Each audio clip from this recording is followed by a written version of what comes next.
That bill is dead, or you're going to get 33 votes. I'm sick and tired of white people setting the standard for our children.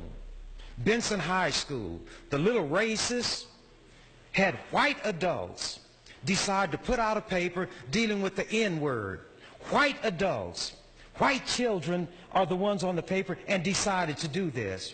And it come up with the conclusion that if you put A on the end of the word, instead of ER, it's a term of endearment. These white people are talking about this word that is the most degrading, insulting word that can be used for us. The World Herald praised them. White people praise them. They say these white students have courage. If I use profanity, you'd hear me use it on the floor this morning. But I'm not like white people. I won't do that. But they're going to get some of these white kids hurt. You use that word with an A or an ER, and I would tell any black child, bust him in the mouth, knock his teeth out, teach him what these white people will not teach them. You're going to have these white people in a school predominantly black, with predominantly white teachers, teaching these white children that it's all right to use that word, that it can be cleaned up. You clean up manure by spraying perfume on it, and then I'll tell you can clean up these words. That's what white people do. Then they want to tell me I shouldn't be offended. They're not the ones to determine what insulting things are all right for our children.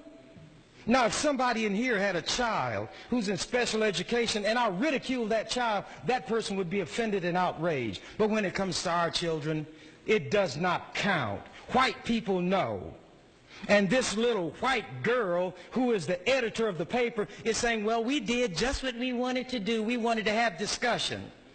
Well, in one of the elementary schools, a white boy called a black child that word with an A on the end of it and said, you have to let me call you that because it's all right. Well, that child didn't hit him back. He called him white trailer trash peckerwood. And he was sent to the office and told, we don't allow name calling here, but nothing was said to the white child. And then when this black child, who is insulted, hits that white child in the mouth, the black child is expelled. You all create impossible conditions for our children. Do it among the adults so that an adult can test it on me. Use that word with me and let me give a whipping or take a whipping. But don't put my child in a classroom setting and these white people are going to decide that it's all right to play with that word. This is not playtime when you deal with that word. This is a dangerous game you're putting those little racists in. 1 minute. You're starting them out young and telling them, you be just like me. And we're not going to teach people that this language is inappropriate. We're going to teach you that it is all right. And tell these black children, you have to accept it because white people own you. And when the black parents were outraged, the World Herald didn't talk about that. They talked about how outraged these white people got when the principal was put on paid leave. And because white people got upset, they brought her back.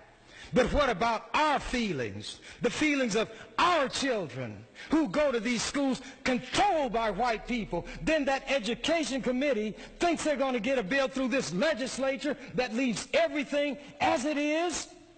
Well, as long as I have breath in my body and I'm a member of this legislature, I will fight that bill. And if you get 33 votes, I will fight every other bill. And you need to know where things are. And the only way you know is if I tell you. Why don't they do that to me? I can defend myself. Time, Senator. And I will. But our children, I'll die and go to hell 10 times for our children.